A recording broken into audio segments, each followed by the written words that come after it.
1,20,00,000 টাকা পেমেন্ট করেছেন, সেটা বৃহস্পতিবার রাত 8টায় করেছেন এবং এনআইডি কার্ড ওনার জমা দেওয়ার সময় এনআইডি কার্ডটা উনি দেননি।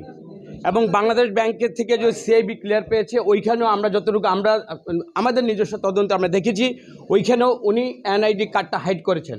তো মাননীয় আজকে নির্বাচন কমিশন যে আজকে যে আগামীকাল 5টা পর্যন্ত যে তদন্ত, এই তদন্ততে ইনশাল্লাহ আমাদের মহামান্য ব্যারিস্টার যা বলেছেন এর সত্যতা ইনশাল্লাহ আগামীকাল 5টার মধ্যে প্রমাণ হবে, এটি আমরা আশা করছি।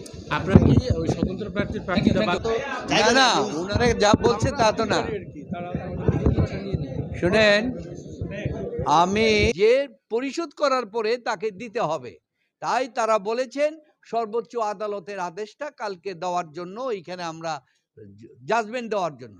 আর ওনারা বলেছেন আইন যেহেতু আছে জাজমেন্ট চলবে না। আমি বলেছি এটা ভুল। সংবিধানের 106 ধারায় বলা, অনুচ্ছেদে বলা আছে সুপ্রিম কোর্টের ওপিনিয়ন হচ্ছে হাইয়েস্ট এবং চূড়ান্ত।